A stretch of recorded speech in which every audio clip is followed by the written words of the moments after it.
You know the cycle. One day, you are living with a partner who anticipates your every need and perfectly mirrors your values. The next, you are staring at a cold, calculating stranger who treats you with utter contempt. When that pristine image shatters into pieces, it leaves you thoroughly disoriented, trapped in an exhausting loop of trying to get the perfect partner back. To understand why this happens, we have to look at the psychological concept of the paracosm. In early childhood, to survive severe neglect or trauma, a child might build a protective, imaginary fortress in their mind. For most, this paracosm is a temporary coping mechanism, but for someone with severe narcissistic pathology, this internal fantasy world calcifies into a permanent residence. Look at this illustration. It outlines the archetype of the invisible partner.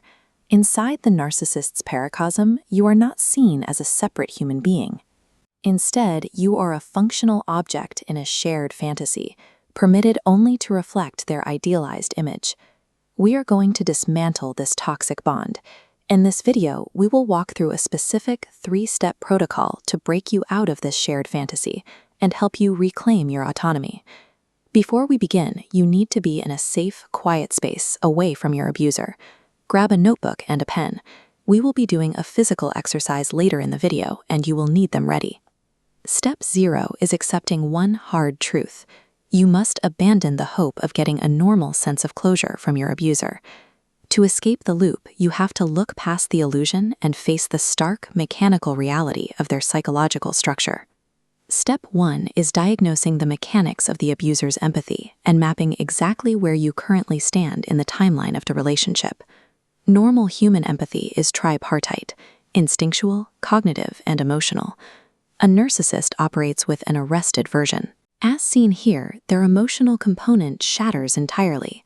What remains is a highly effective predatory combination of cognitive and instinctual awareness, known as cold empathy.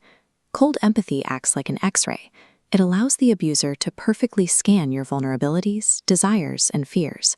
They know exactly how you're feeling, but because the emotional correlate is absent, they don't experience any of your pain or distress themselves.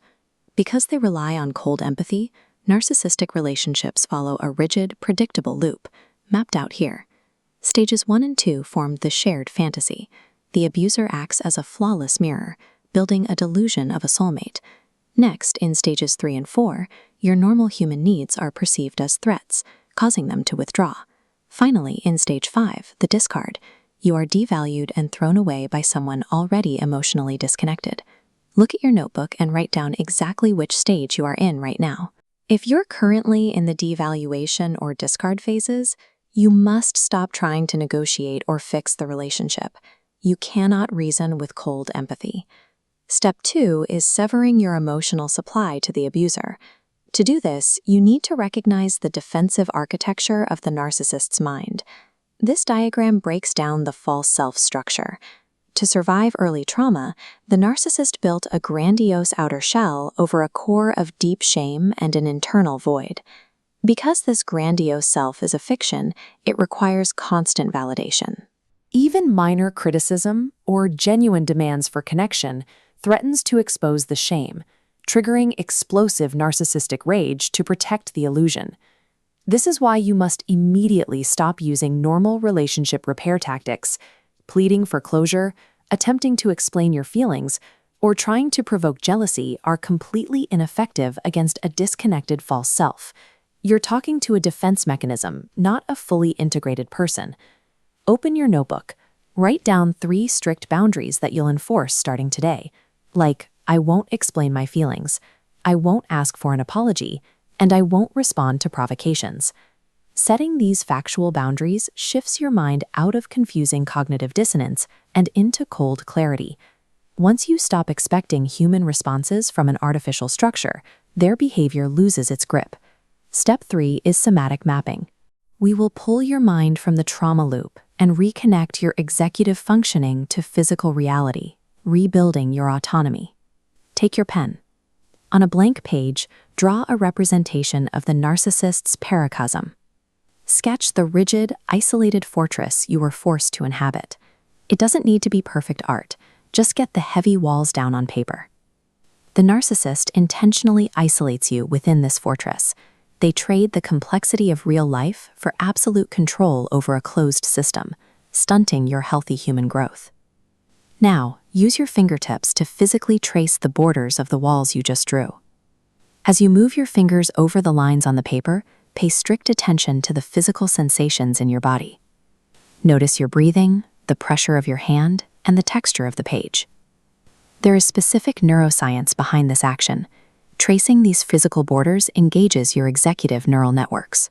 This active, tactile focus forces your nervous system out of the abstract, looping anxiety of the trauma and grounds you in the present moment. Next, pick up your pen again. Draw a physical door in the wall of that fortress, or a bridge leading out.